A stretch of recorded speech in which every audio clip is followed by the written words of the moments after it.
Sir माफ करिएगा बीच में ये क्या है? बाथरूम है। अच्छा, ये लेटरिन बनाया गया है ना? हाँ। जय मानवता, जय विज्ञान, जय संविधान। मानस कोट से मैं राजू कुमार और मेरे पीछे हैं शकील प्रेम सर। और जहां हम लोग बाढ़ के बीच में हैं और जहां पे अभी जहां की बात हो रही थी, हमारे सामने जो भैया बैठे हैं, कैमरे तो मैंने अपने साइड में कर रखे हैं इसलिए अभी वहां का दृश्य आपको दिखाई नहीं दे रहा है। लेकिन यहाँ कितनी गहरी होगी पानी भैया अभी? बहुत। 15 फीट, हम लोग डूब जाएंगे। 15-20 फीट है ना? हाँ। 15 फीट के आसपास पानी है इधर।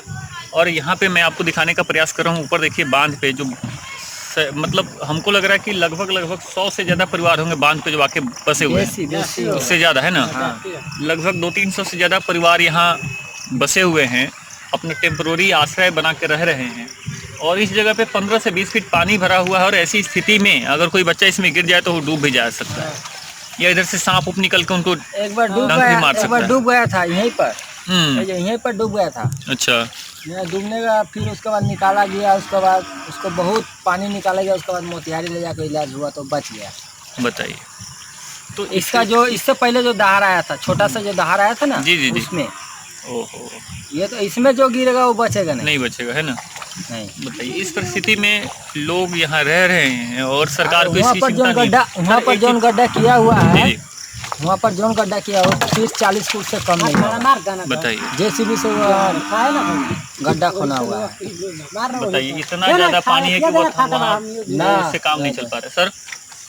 सर जी, बाढ़ की स्थिति के बारे में जो यहाँ के जो लोग हैं, जैसे आपने बताया कि इस पर कभी कोई गंभीर चिंतन होती नहीं, इस वजह से ऐसा हो रहा है, तो क्या कहना चाहेंगे सरकारों को इस बारे में? इस और क्या करना चाहिए या लोगों को क्या करना चाहिए ताकि सरकारों का ध्यान आकृष्ट हो? देखिए, कभी भी ये सब मुद्दे किसी भी आंदोलन का हिस्सा नहीं बनते और कभी भी लोग इन सब मुद्दों पे जागरूक नहीं हो पाते, जिसकी वजह से ये तो नियति लोगों ने मान लिया है, जनता ने भी और सरकारों ने भी। सरकार को जब किसी चीज़ का प्रेशर होगा ही नहीं तो वो काम क्यों करेगी? तो इसीलिए ये सब चीज़ें जनता ने, क्योंकि इसको नियति मान लिया है कि हर साल बाढ़ आना ही है और सरकारों के ऊपर इसकी कोई जवाबदेही है नहीं, तो ये समस्या बनी रहती है। इसी वजह से अगर इस पर लोग जागरूक हों, अपने प्रतिनिधि से इसके बारे में सवाल पूछें, जब वो वोट मांगने आते हैं तब इसको मुद्दा बनाएं, मुखिया से लेके विधायक, जिला परिषद, सांसद, उन सब पे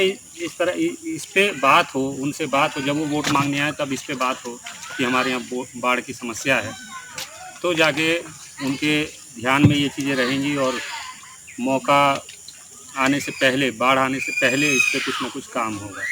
तो ये कोई छोटी मोटी समस्या नहीं है, ये बिहार की एक तरह से नियति है। इतनी बड़ी तबाही होती है हर साल बाढ़ के दौरान, जिसका कोई वो नहीं है। ये अंतर्राष्ट्रीय मीडिया में बाढ़ को लेकर, बिहार के बाढ़ को लेकर वहाँ कॉलम छपते हैं, वहाँ चर्चा होती है इस पर। हमारे यहाँ इस तरह का कोई संवेदना जो है किसी भी स्तर पे नज़र नहीं आता है, ना वो मीडिया में नज़र आता है, ना ही वो सरकार की ओर से नज़र आता है, और ना ही वो जो जिम्मेदार लोग होते हैं समाज के, उनके अंदर इस तरह की कोई वो पैदा होती है कि इस पर वो चर्चा करें, बात करें। अब हर साल जब बाढ़ होता है, बाढ़ उतरने के बाद फिर कुछ और नए मुद्दे आ जाते हैं। फिर बाढ़ का जो बाढ़ में लोगों ने बर्दाश्त किया है, सहा है। नए मुद्दे किस तरीके के नए मुद्दे? जो लोगों को बांटने वाले हैं उस तरीके के मुद्दे? इस तरह के मुद्दे तो वो तो छाए ही रहते हैं पूरे साल, लेकिन कुछ वैसे मुद्दे भी राजनीति का हिस्सा हो जाते हैं जिनका कोई मतलब होता नहीं। देखिए, वहाँ सांप मचा हुआ है और देख रहे हैं। माफ़ करिएगा, बीच में मैंने टोका आपको। तो इस पर सबको सोचना चाहिए। सब नीचे लोग का, सब नीचे में घर है, पानी घुस गया तो क्या करेगा, सब बांध पड़ा करेगा। खासकर मैं इस चीज़ पे बिहार के यूथ को उनको कहना चाहूँगा कि वो लोग इन मुद्दों को, जो हमारी पिछली पीढ़ी थी वो चली गई, उसके लिए ये नियति थी। हमारे लिए हम इसे नियति मान के इसको छोड़ देंगे, इस पर हम बात नहीं करेंगे, इस पर चर्चा नहीं करेंगे, इसको हम लेके अपने जनप्रतिनिधियों से सवाल नहीं करेंगे, तो ये समस्याएं फिर हमारी आने वाली पीढ़ियां झेलेंगी। तो इसलिए ये यूथ को, नौजवानों के लिए ये सबसे बड़ी बात होनी चाहिए, चर्चा का विषय होना चाहिए, और इसके लिए उसके मन में आक्रोश होना चाहिए कि इस समस्या का अब और नहीं, अब इसका कोई स्थायी समाधान होना चाहिए। नियति उसको कहा जाता है कि 2 दिन 3 दिन प्राकृतिक आपदा है, 2 दिन 3 दिन में वो पानी छट जाए और लोगों को उनका जो जीवन अस्त व्यस्त हो जाता है वो ना हो। उसके लिए प्रशासनिक तौर पर कुछ काम हो, ठोस काम हो जो दिखाई दे, लेकिन ऐसा नहीं होता है। हम देखते हैं कि कोई विधायक सांसद देखने तक नहीं आता है इन लोगों को कि किस हालत में है, कैसे जी रहे हैं, क्या क्या स्थिति है। माफ करिएगा बीच में, ये क्या है? बाथरूम है। अच्छा, ये लेटरिन बनाया गया है ना? हाँ, दिखाओ तो सही, बाथरूम आपने दिखाया। ये दिखाया ना, ये बाथरूम है। ये लोगों को लकड़ी लगती है किसी भी तरीके से, ताकि लोग आके यहाँ पानी में लेटरिन करके जा सकें, क्योंकि दूसरा कोई साधन तो है नहीं।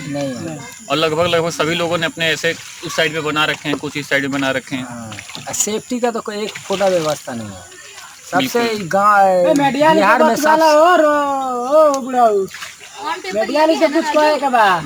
सबसे ज्यादा यहाँ सेफ्टी बनवाना जरूरी है। मतलब लेटरिन की व्यवस्था नहीं है पूरे गांव में? नहीं है, एकदम नहीं है। अभी इनका कहना है कि लेटरिन की व्यवस्था पूरे गांव में नहीं है। सर, मैं आपको जानकारी दे दूं कि मोदी जी ने ओडीएफ घोषित किया था इस पूरे जिले को, और स्वच्छाग्रही लगभग हजारों स्वच्छाग्रहियों को बुला करके चंपारण की धरती पे, क्योंकि गांधी की धरती है, गांधी की कर्म भूमि है चंपारण, तो वहाँ पे हजारों करोड़ों रुपया खर्च करके ये संदेश देने का प्रयास किया गया था पूरे इंडिया में कि हम जो है वो जो शौचालय वाली योजना है उसको पूरी तरीके से लागू कर रहे हैं, और हजारों करोड़ों रुपया खर्च किया गया था इस चीज़ को बताने के लिए कि पूरे चंपारण में हमने ओडीएफ घोषित करवा दिया, यानी वहाँ पे लेटरिन बनवा दी है।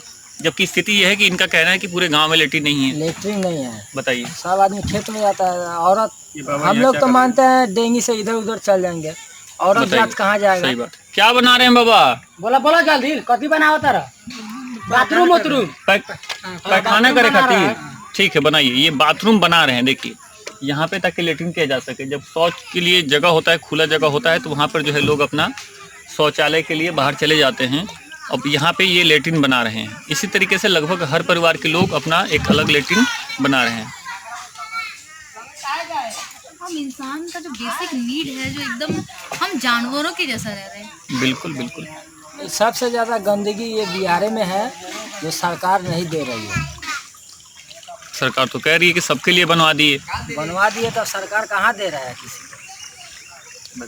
इतना देता तो फिर इतना मुश्किल होता किसी को, ना काम ना धाम ना कुछ।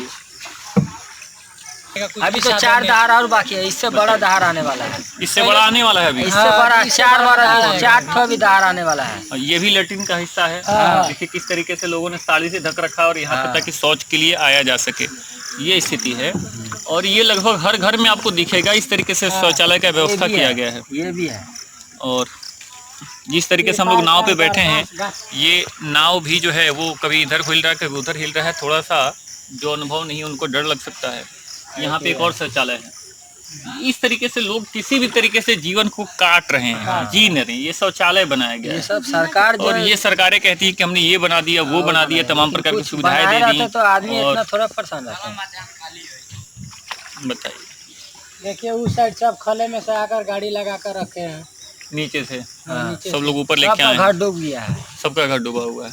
और हर जाना मिलता है कि नहीं मिलता है? घर कुछ नहीं मिलता है, कुछ नहीं। बाढ़ प्रभावित जगह ही नहीं है। 1 रुपया में मिलता ना, तो हम लोग सरकार को बोलते हाँ 1 रुपया दिया है, 1 रुपया नहीं मिलता है। बताइए। मीडिया वाली ऐसे लोग जब इन जगहों को बाढ़ प्रभावित नहीं माना जाएगा, तो इसका ये मतलब है कि यहाँ पे हुआ है। आगे चलिएगा ना, अभी देखने पाइएगा कितना घर डूबा हुआ है।